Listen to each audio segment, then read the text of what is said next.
Not to sound like a broken record, but welcome to another edition of The Final Vinyl. In light of my father's recent brutal suicide, we're counting down to the best album of all time. And with me today is Barry Lordaxe from Rolling Stone Newspaper to the Stars. Barry? It's actually just Rolling Stone magazine. That's never been a part of the name, the title of the magazine. Just Rolling Stone. Nope. You don't even have to say magazine. Not familiar with your newspaper. This time we're trying on for size a band called Kanye West, and It's just a rapper. It's just one guy. And this band's latest masterpiece called Yeezus. Now, this thing is loud. It is a screamer. I had to turn the volume down to 1 on several occasions, and the lyrical content on this thing is wildly inappropriate. A lot of condom toss, touch your own butt, a lot of loud lasers and bloops, a lot of condom throwing, a lot of penis grab, a lot of horseplay on this album, and I gotta say that I had to turn it off multiple times because there are only so many times when I can hear a man talking about poop.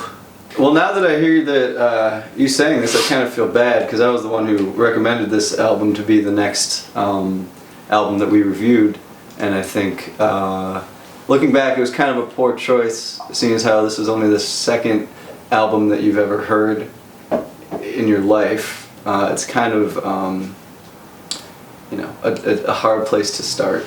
The amount of substances that he's able to come up with to fill a condom blew my mind. One song he's talking about a marmalade into the condom, another song a full-blown semen attack. There's a lot on this record vocally and lyrically, but I don't think he's ever talked about the marmalade. On what occasion would you have to pour Honey Nut Cheerios into a waiting condom?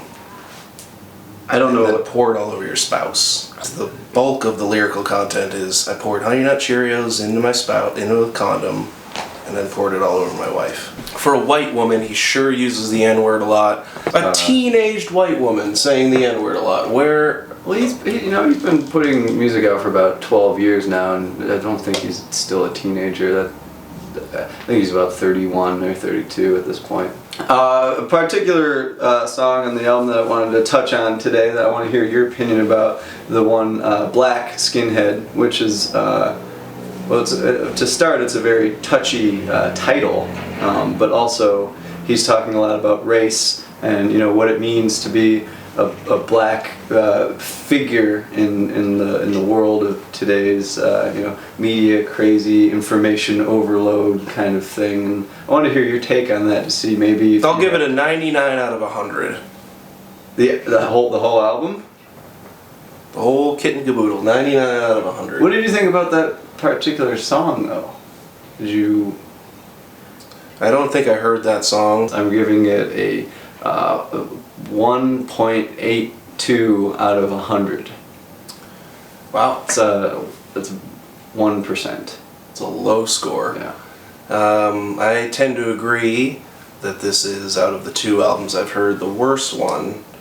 I gave Daft Punk a 98.71, and I'm going to give this one a low 97.96. And I think that we are one step closer to uncovering the final vinyl. The final vinyl. Any day now, I'm pretty sure. Probably by the end of the week, we'll find the best record of all time, and my father's memory will be served correctly. Rest in peace, Dad, and we'll catch you on the flip side. See you next week.